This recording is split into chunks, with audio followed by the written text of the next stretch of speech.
LBC from Global, leading Britain's conversation. The Nigel Farage Show.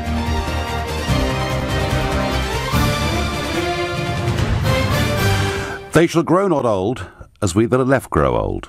Age shall not weary them, nor the years condemn. At the going down of the sun, and in the morning, we will remember them. That is the exhortation that is being heard this morning at literally thousands of services that are taking place right across this country. And of course the central act is the one taking place at the Cenotaph, where the Queen today, aged 91, is not laying a wreath but watching on from a balcony, and Prince Charles in fact laid the first wreath on behalf of the nation. It is the Royal British Legion, of course, that are in charge of organising that ceremony. And earlier this morning I spoke to Bob Gamble, OBE, who is the commemorative events lead for the British Legion, and I began by asking him how the Legion started. The Royal British Legion's formation was, in essence, a product of so many people at the end of the First World War came back, soldiers, unemployed, poor, injured, families that had gone through fairly tough times, as you can imagine. Soldiers' widows on peanut pensions, and an organisation built around communities that looked after them, and then they all amalgamated by 1921 into the Royal British Legion as we know it today. And I remember when I was young that in the middle of the poppy it used to say the Hague Fund. So Douglas Haig, who many in revisionist history have been taught about in a very negative way, but isn't it true to say he played quite a positive role in the early days of this? Yeah, that's a good question. Yes, interestingly, he, of course, was the commander of the British forces on the Western Front, held in great regard by the British forces. I think in the sort of 60s and 70s, in the times of, oh, what a lovely war, all of the sort of generals took a bit of a hammer in that kind of clever after-the-fact way. But certainly, it's true to say that when General Haig died, I think it was only when Princess Diana died that there were more people attended a funeral than his. So he was a galvanizing force, he and his wife, in terms of welfare for troops at the end of the war. Yes, and of course, with the big parade marching past the Cenotaph today, of course, his statue is there in Whitehall. It's a very important piece of history for us to remember. So tell us, Bob, and we've seen 100-year-old poppy sellers in South Wales, and you can't move in the country without seeing poppy sellers, I'm pleased to say. But how much money are you hoping to raise this year? The target we set ourselves for the poppy appeal is £47 million, which is, a huge amount of money, and we raise it because we have over 400,000 poppy sellers, volunteers that go out on our behalf, and all of that poppy appeal money is then used for looking after those who have served, those are serving, and their families, and it's hugely gratifying that year on year we just seem to continue to be amazed at the generosity and the warmth that the British people have, and the volunteers that go out on our behalf to help raise money through the poppy appeal. It's quite a humbling experience as an ex-soldier to see all of this going on year on year. And those people listening who perhaps haven't yet dipped their hands in their pockets, tell them where their money's going to go. What typically would you be spending the money on? Well, almost from the very young to the oldest, in some way or another touched by the poppy appeal and the money that's spent by the Royal British Legion for the service community, for those transitioning out. We clearly run a number of programs through the Battleback Centre for those suffering from rehabilitation issues through injury. We run dementia homes, care homes, whatever is needed in order to meet a requirement to look after those that have served or the serving and their families. And tell me, in terms of events, obviously the Cenotaph is the thing that the country will be looking at and hearing today. But around the country, I mean, there must be literally thousands of ceremonies going on. That is true. This here in Whitehall clearly is the rather grand one, as you refer. But in truth, in communities around the country, at little cenotaphs or cenotaphs in small villages and towns, often run by Legion volunteers and, affiliated organisations. In truth, we are very grateful for the civic authorities, the police, in my view, that can allow and support these things, because they all, need organising and cause inconvenience perhaps to some.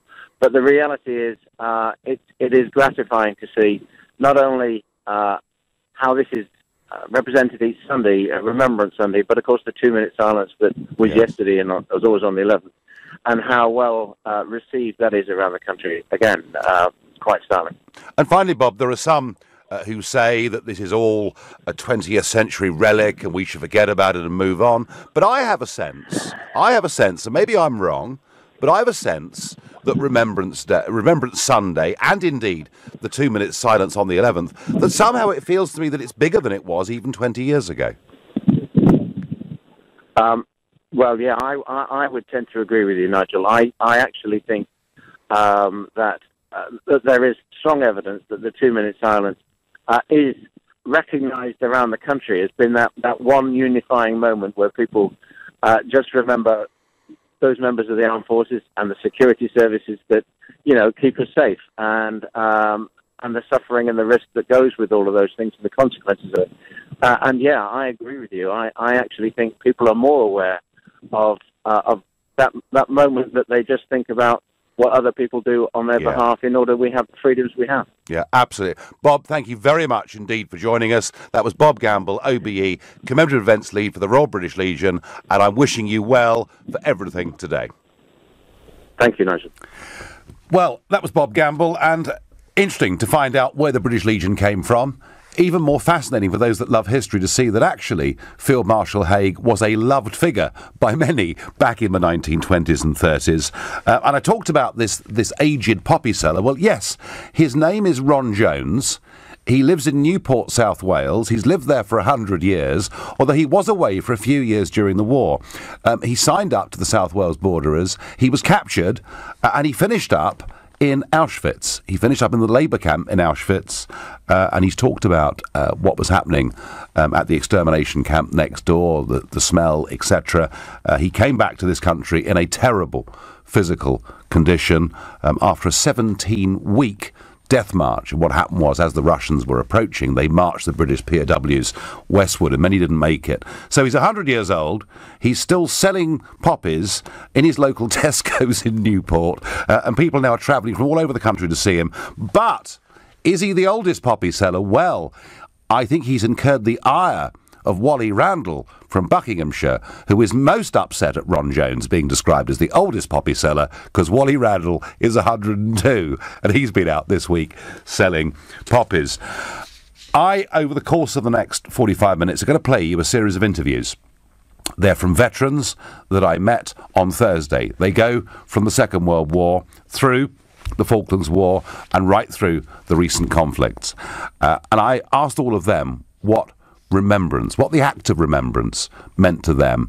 And I'm asking you that same question. I want to know what you think, what it means to you. You can call me on 0345 6060973. You can text me on 84850. You can tweet using the hashtag Farage and LBC at LBC. You can watch me, of course, live on Facebook and comment there too. And bear in mind that not everybody is of the same view, because Simon Jenkins, a distinguished columnist and author, today in The Observer says, no more Remembrance Days, let's consign the 20th century to history. It's not a view that I agree with, but perhaps you do. You're listening to the Sunday edition of the Nigel Farage Show, exclusively on LBC. It's 11:15. On the Thursday before Remembrance Sunday, a field of remembrance is opened in front of Westminster Abbey. I went down there this Thursday to interview people who'd served in our armed forces in a variety of conflicts. Here's one. Name, rank and serial number, please. 245-46455, Colour Sergeant Steve Orr, 1st Battalion Irish Guards. Right, now tell me, what does Remembrance Day mean to you? It means a lot to me, so it does. Coming from a military family and a military background, and having served for 25 years. My father was a former member of the armed forces, my grandfather, and his forefathers beforehand. He's a significant lot to me for the commitment and the sacrifice that former soldiers made for this country and to give us what the lifestyle and the democracy that we have today. Now, Tom, I'm looking at your group of medals, and it's pretty extensive. Do you want to talk us through where you served and what medals you've got? This one's for Northern Ireland, this one's for Iraq, Afghanistan, Iraq Construction Medal, Queen's Jubilee Medal, Accumulated Campaign Service Medal for Northern Ireland, and believe it or not, a Long Service and Good Conduct Medal. You got good conduct as well. They're as rare as VCs in the Irish Guards. I like that. So 25 years you served in the forces. You've been involved in Iraq, Afghanistan, and you're in good physical shape. Do you feel that the government has frankly done enough, particularly for those that have been badly wounded in those conflicts? No, far from it. They need to be doing a lot more to support those poor men and women, you know, that sacrificed a lot of commitment, and the families went out there, you know, the wives back home, the young children back home, husbands coming home maimed. There's nothing, and you hear about it all the time in the news, and unfortunately the media are capitalising on it and exposing the weaknesses of the government. And the Royal British Legion, because this is their time of the year when they try and bring the service that all you guys have given to the country to the fore in order to raise money to help veterans and to help veterans' families. Tell us how you feel about the Royal British Legion. Royal British Legion, I'm a big fan of the Royal British Legion, so I am. Their advertisement campaign, I think they could do a little bit more to promote it more within the younger generation of the United Kingdom. I feel that the younger generation of today aren't supportive and aren't as supportive as what, you know, we really should be, and I think that boils down to, you know, advertising more than anything. And again, it boils down to a lot of finances and stuff like that. Where's the money coming from? And it's boiling down to, you know, the public digging deep in their pockets. Give a message. Give a message to young people today about why what is happening this Sunday is so relevant.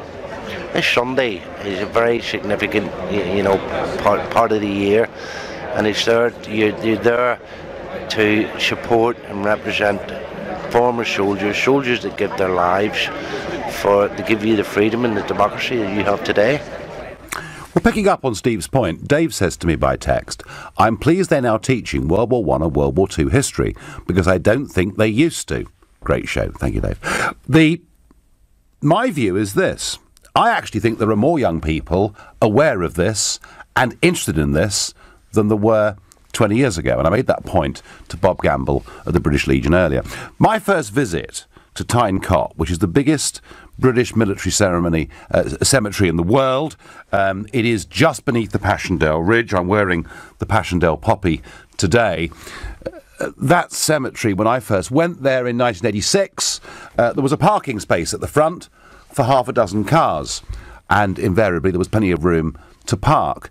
The last time I went there, it was in February, albeit it was half term. There must have been 20 coaches in the new coach park. So now hundreds of thousands of British children go on school trips. They go to Ypres, the Somme, wherever up Normandy, some of them too, wherever else they go. So I actually think there is a greater awareness of this, and I genuinely think respect of this, because I know, talking to school teachers that take those trips, they all say that the children come back with a very different perspective on these things. Now, against that, you've got Simon Jenkins, as I said, Pete in the Observer today, no more Remembrance Days, let's consign the 20th century to history. Well, Simon, we listened, did we not, to an Afghanistan veteran not half an hour ago who was wounded seriously in 2009. So this is very much going on into the 21st century as well. I've also seen some polling saying that a significant number of young people, whilst they may be aware of what these events are, don't respect them. I guess there have always been two points of view, but I'm asking you, what does the act of remembrance mean to you? Remembrance Sunday means the freedom our parents and grandparents fought for over 2 world wars, is what I get by text. Anne from Nuneaton is a caller on this subject. Anne, hello. Hello. Hello, Nigel. Good morning. Good morning. So what does this day mean to you, Anne? Well, it's my birthday. Is it? What, the 12th of November, yeah? No, it's the 11th. Oh, right, so the 11th is your birthday. Right, well, that's a very special day then for you, isn't it? So it's always been a special time of reflection for me, because I realised and I got very interested in our troops and the sacrifices they make for us. And it's always been a special day. I feel kind of like honoured to be born on that day. Okay.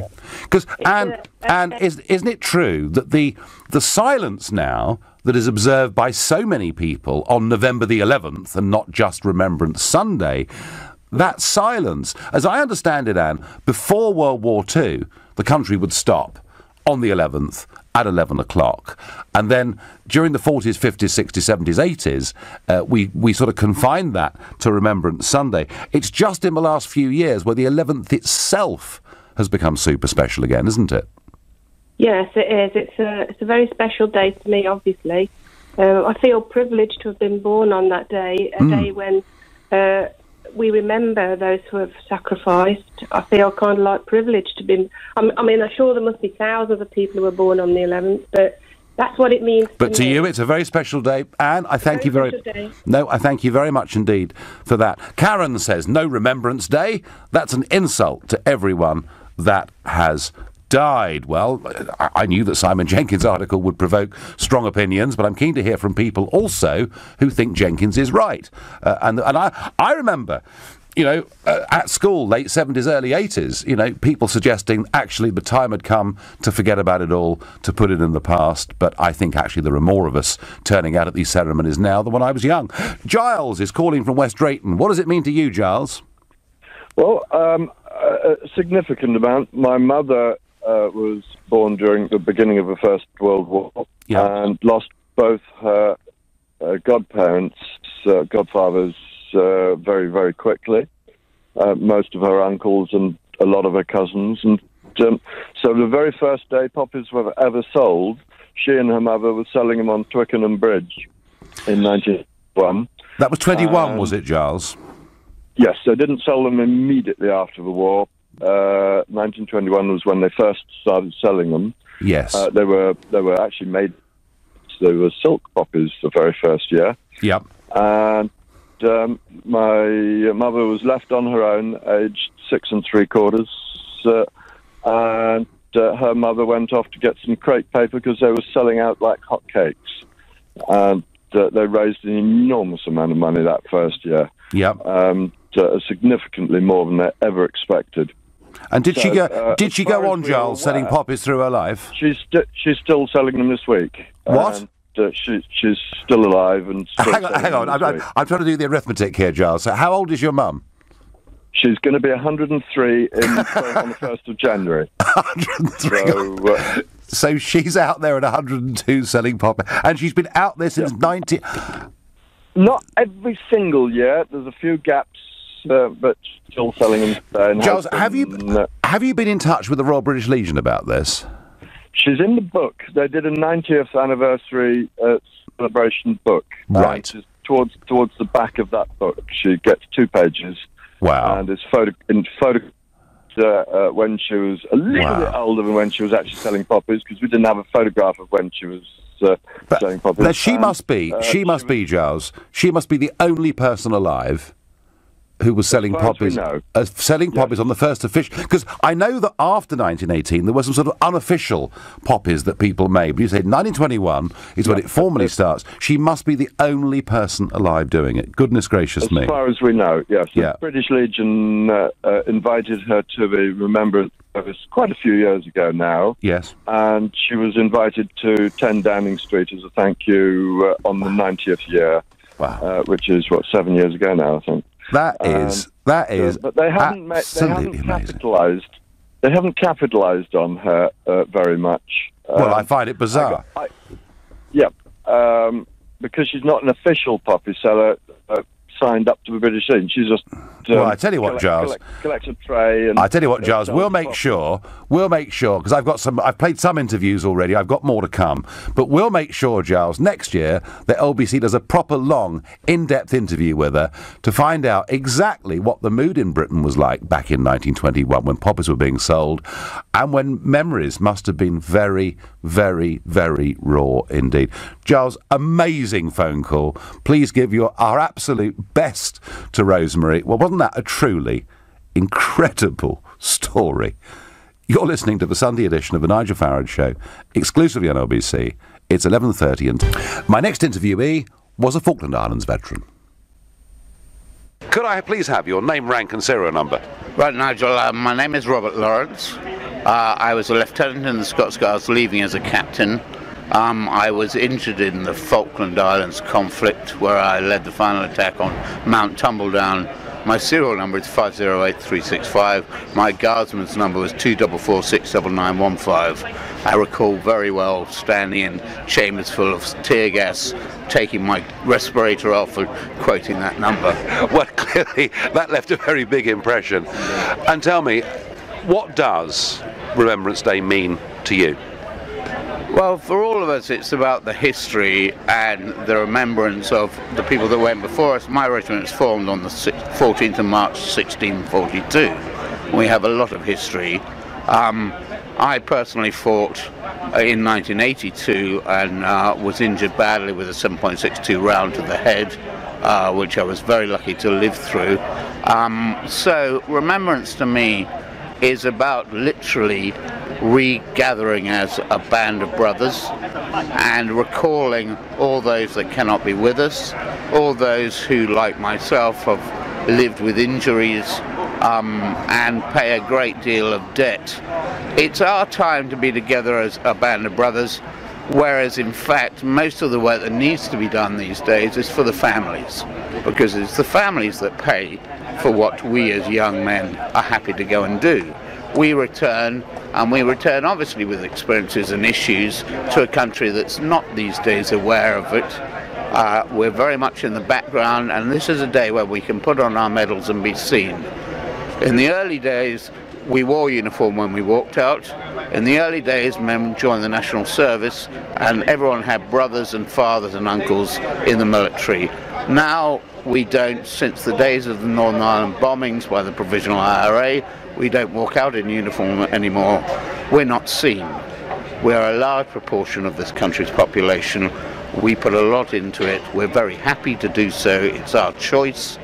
But this is one of the few occasions when we can stand proud, hold our heads high, and say hello to each other. And the Royal British Legion, I mean, clearly every year they launch a very big campaign to try and make the whole general public understand what the implications of war are. And I think your point, that it isn't just the veterans themselves and people like yourself who are badly injured, it is about the families who are left to pick up the pieces. How do you feel about the Royal British Legion and their campaign? Well, the Royal British Legion is a brilliant organisation that's gone on for a very long time, and that's where its strength is. It's very difficult. The charitable organisations are, of course, like everything else these days, completely controlled by bureaucracy. And when they are set up, they have to lay down the laws of who they're going to help. So Help for Heroes, which has done a fantastic job in raising the profile and maybe even encouraging politicians to help assist us and back us because it might win them votes. In fact, they cannot help anyone prior to 9/11. These are issues, these are problems that these families, we have more troops, ex-servicemen in prison, ex-servicemen on the streets, ex-servicemen committing suicide. These charities, if they can stand proud and help, then it's of enormous benefit. Yes, and there are other charities too, of course, that do try and help with this work. But let me ask you bluntly, do you think that the British government has done enough? Because we've been fighting in Afghanistan, Iraq, there are lots of people who've been very badly wounded, men that have been killed. Is the government, frankly, in your opinion, doing enough for those that have been through war? The government has never done enough, and ironically, when you walk past the Royal Hospital, you see what generations, hundreds of years ago, managed to do, and now we are so determined to be fair to everyone that they do not do enough. The care for past servicemen is absolutely diabolical. The medical treatment is excellent. The people who work for these ex-servicemen and veterans do their damnedest, but the government failed to take their responsibility of ongoing care in hand properly. The fact is, if you ran a business and you bought a piece of machinery, you would price its purchase, price its maintenance, and price its disposal. You cannot just go to war and then leave these men 1 minute in Afghanistan, the next minute in Waitrose, and not give them the priorities that they deserve. Now tell me, on your chest you've got some medals. Can you tell us what you've got? My junior medal is a Falklands medal with a rosette because I fought with the Scots Guards. My centre medal is from when I served in West Belfast and Falls Road, and I won a military cross on the action on Mount Tambledown. My biggest pride is from the fact that in my platoon there were also 2 military medals and mentioned dispatches. There aren't many people around today wearing military crosses, so it's quite a sight to see you here with it. And following the Falklands War, there was a little bit of sort of Hollywood-type drama about your story. Tell us about that. I basically returned determined to talk about what we did and what we had done and what we faced on our return. After the Second World War, after the First World War, even after Korea, enormous numbers of people had their families involved. Everybody knew what was going on. We have this great idea that no one ever spoke about what happened. It's just rubbish. They spoke to each other constantly. I, returning as a soldier from the Falklands in '82, met many people who'd served in the Second World War. It ended 15 years before I was born in 1960, but they spoke to me about it. The reason they don't speak to people about it in general is because people cannot understand what they've gone through. So I came back determined to talk about it, and even more determined to point out the lack of care, the lack of continuity, the lack of assistance. We had what we believed was a military covenant. In fact, we didn't have a military covenant. We do not have any rights as returning soldiers. Who do you go to? You go to the Ministry of Defence. They say our job is to run a standing army to protect our country. You go to the National Health Service. They say our job is to keep our country well. Who do you go to as a returning soldier? Where is the Minister for Veterans? Yeah, well, I'm afraid we're very behind many other Commonwealth countries in this. And tell us about the dramatisation of your action in the Falklands. Well, Colin Firth portrayed me in a movie made by the BBC called Tumbledown in 1988. It caused an enormous amount of furore, mainly because of the complete paranoia, it would seem, held by our leaders then. Our leaders now don't even have the strength to have paranoia, to be honest. But in those days they were paranoid enough to try and control, which was stupid. I mean, the bottom line is the journalists in the Falklands were held back and told not to cross a line and keep back and keep quiet. The Americans soon discovered if you put them embedded with the troops, they came back blown away by what they saw these young men and women doing. And where will you spend this Sunday? I will spend this Sunday probably around here. I won't attempt to march on Whitehall at the Cenotaph because of my injury, and the crowds are just too much for that. So hopefully I will see you at the Westminster Arms for another pint night. There's almost no doubt about it. Robert, thank you very much. Not at all. Well, tremendous sense of pride there in what he'd done. Miraculously lucky to have lived.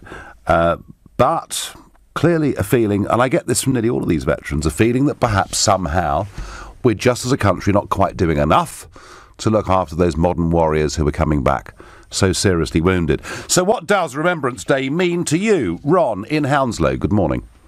Hi, Nigel. Well, as I said to your researcher, back in the 1960s, early 60s, when I was a young lad, I actually used to help my grandfather make poppies. He was wounded in the Somme battle, lost a leg. Yeah. He used to make them, and I used to put them on the cards and put them in the boxes. So where was this? Was this somewhere in Richmond, was it, or...? No, this was... he lived in Hamworth at the time. Yeah. And he used to make them at home, box them, and then send them to the factory. Oh, really? I didn't really. I thought people actually. I'd no idea, Ron, that people sat at home and actually did this. Well, he did, so I assume other people did as well. Right. So you sat there, boxed them up, you helped, and they were sent off to the factory. Wow, that's a very strong personal memory, Ron. And that's why Remembrance Sunday means a great deal to me. And how did he manage? How did he get on with his life after the war without he was leg? very independent. He actually served as a fire watcher in the Second World War. Yep. His sons were all away fighting. My uncle served in the Western Desert, then up Italy to Monte Cassino, then went from there to reinforce the D-Day landings. Then after that, he went to Korea, and he ended up as an RSM. He signed on in 1936. Wow. So, big military tradition in your family, Ron, so this is a very important day to you, yeah? Yeah, my grandfather's grandfather actually died in the Crimean War. Right, there's a long history of it. Yeah, no, it's it's a big day. Ron, thank you for that. Never knew that. I always assumed people went into the factory at Richmond or wherever it was and made pop. Is very interesting. Bieber is calling me from Welling. Bieber, hello. Hello, Nigel. Been wanting to speak to you for a long time. Hi. You're my hero. I observed a 2-minute silence and I sobbed my heart out. Because my father was in the Royal Navy for 30 years. He served on HMS Hood, and the Kimberley was blown up, was in the water for 3 days, 3 nights. He was almost chopped to pieces by propeller. He's seen his friends chopped to pieces. They fell between 2 ships. He started off as a stoker and then made his way up to a chief petty officer. He ran away to join the Navy when he was 14, lied about his age. I worked for the MOD for 7 years, and I saw some young guys that they all came back from 2 tours of Iraq, absolutely broken. I've got friends that have served in Afghanistan who are still suffering. I have the utmost awesome respect for everyone, past and present, who have fought and given everything. So it's an important day for you, Bieber, in the calendar, yeah? Absolutely. Thank you. Completely. Thank you. And said with great passion. You're listening to the Sunday edition of the Nigel Farage Show on LBC. It's 11:46. It's Remembrance Sunday, and I'm asking what this day means to you. Robert, London taxi driver, texts in. He says, had a passenger in my taxi who asked me to pull over during the 2 minutes of silence so he could stand outside to attention. So I joined him. How proud did I feel? By Twitter, Nigel, my brother-in-law, fought in the Falklands with 4-5 Commando. He later committed suicide. My grandfather survived the Somme. Remembrance Day means so much. And that is one, I think, Phil, thank you for that. That is perhaps one of the most distressing things to a lot of people. We always talk about the dead, and we look at those amazing, huge First World War memorials to the missing, and the way the Commonwealth War Graves people keep the cemeteries in the most amazing condition around the world. But it is actually the fact that millions and millions of people this century have been very, very seriously wounded. And sometimes you can see it because they've lost an eye or a leg, but more often than not you can't see it. Because, we didn't really understand shell shock, I think, in First World War. We now do understand PTSD. Whether we're dealing with it as well as we ought to, I don't know. But when you get a message like that somebody who'd served with 4-5 Commando in the Falklands later committed suicide, it is desperately, desperately sad. Shirley is calling me from Windsor. Shirley, what does this day mean to you? It was the day that my dad and mum got married. Right. In a queue with about 50 other people in front of them, because that offices were open that day, so they had to stand in a queue with about 50 people in front of them for a couple of hours, because you didn't have to make an appointment then. What year was that, Shirley? 1940. I think it was. Yeah, wasn't 1940 a record year for marriages, that people just got married in 39 too? But well, because they were all worried about if one of them was going to come back and the other one wasn't. Yeah. And then I was born on the 1st of October 1940. That was the day that the Germans bombed London. Yeah. Well, that's right. Well, of course, yes, that was when it began, wasn't it? So, well, you're still here, Shirley. So, a special time of the year to you for family reasons. Yeah, happy day. Happy days. Good. Shirley, Happy days. I thank you very much indeed for that. And lots and lots of messages coming in. Nigel, don't often say this, but I'm proud we maintain remembrance. In World War II, my uncle lost his life in a tank during a desert campaign of 41-42. My late father was seriously hurt liberating the continent. And yet some want to give away our country, says John from Wales. John, I have tried to be studiously non-political during this hour. So far, I think I've done pretty well. Doreen is calling me from Cobham. Doreen, good morning. Hello, Nigel. Lovely to speak to you. Lovely to speak to you. I've been making up my mind for the last hour whether to ring you or not, because I am a little bit nervous on coming on. I shouldn't be, really, because I do a bit of singing, so I shouldn't be that nervous. I tell you what, I tell you, if you asked me to stand up and sing, Doreen, I'd be very, very nervous indeed. Well, I'm 88. And wow. I still go on karaoke. Do you really? Yes, wow. yes. In fact, on Friday, I went in my daughter-in-law encourages me. I went in 3 pubs and sang in 3 pubs on Friday. Well done, you. Gosh. I absolutely love it. I've sang, but what I rang up for, Nigel, is because I've been listening to your programme and I've been trying to pluck up courage, and I thought, no, I am going to. Go on, then. Because also what I would like you to do is to thank Blessmer as well, because British Luminatic Service Association they looked after my husband wonderfully well. And he'd lost a limb, had he? He lost both his hands at the age of 19. Oh, dear. We caught it before he got taken in the army in the war, the Second World War, and then we lost touch with each other because obviously, being shipped about and that. I think he used to drive the officers and that about and that, because he was attached to he went in the Royal Norfolks at first, and then he was attached to the Airborne. So he lost both hands, he got blown up in Germany at the age of 19. He lost both hands. Wow. And then when he came back, after a little while, we met each other up, then I married him. Yep. And I cared for him for 62 years. Do you know what, Doreen? He sounds like he was a very, very lucky man indeed. Yes. But you're quite right. There's the Royal British Legion, but let's mention Blesma. Let's mention all the other charities that do such great work. Doreen, Doreen, thank you so much. And the last veteran I interviewed on Thursday was a World War II veteran. Name, rank, serial number. 1475467 sharp. Tell us your name, tell us your regiment. Tom Schaefer, 30th Para Battalion, 6th Airborne. Now, you fought in World War II, I believe. Yeah. I missed Normandy. My first was a Battle of the Ardennes. We didn't fly over because the weather was so snow, fog, the lot. So we went over by ship. And I was reinforcements to the Battle of the Ardennes, where our battalion lost 61 bods in one village. When you look back, I mean, because remember, a lot of the people listening to this will have been born in the 1990s, and some of them since the year 2000. Yeah. And I'm talking to you, and you were born back in the 1920s, and so for a younger audience listening to you, you are like a little piece, very active little piece of living history. Yeah. But when you've fought and seen men around you killed and injured, do you look back on all of that? Does this Sunday make you very thoughtful about the past? It does. It does.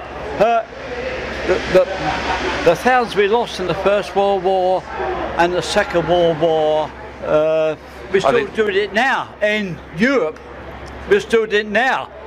We are England. We're not bloody Europe. We're England. We're different. Pounds and pence and weights and measures. We're different. We are England. Well, it's a bit difficult for me. I can't disagree with a single word of that. But we've met over the years a few times now. Yes. And whenever I meet you, you've got a very jolly demeanour. Yeah. You like a little glass of beer here and there. I do. I'd like to. Is there any bit of you, when you look back at it all, and the sacrifice that was made by your generation in a huge way, was it all worth it? Of course. Yeah, of course. And now we'll have a battle now with Europe. We got a bit We are England. We are England. Nothing else but England. Well, I tell you what, I can't disagree with a single word of that. Well, there you are. That was Parachute Regiment veteran Tom Schaefer, who was, and he wasn't actually at the Abbey. I did meet him at a public house round the corner. But what a larger-than-life character, and ending a very serious subject on perhaps a slightly happier note. He's in his 90s. He is happy. He's jolly. He realises that what he did in World War II came at a massive sacrifice and a price to those around him. But he believes it was worth it. Worth it because it meant we were a free country, a country of liberty, a country of free speech, which of course is why LBC exists as a radio station. You've been listening to the Nigel Farage Show on LBC. I'm back tomorrow night at 7 p.m. Coming up at 3 o'clock this afternoon, it's Alex Salmond. But up next, it's Majid Nawaz. Thank you, Nigel.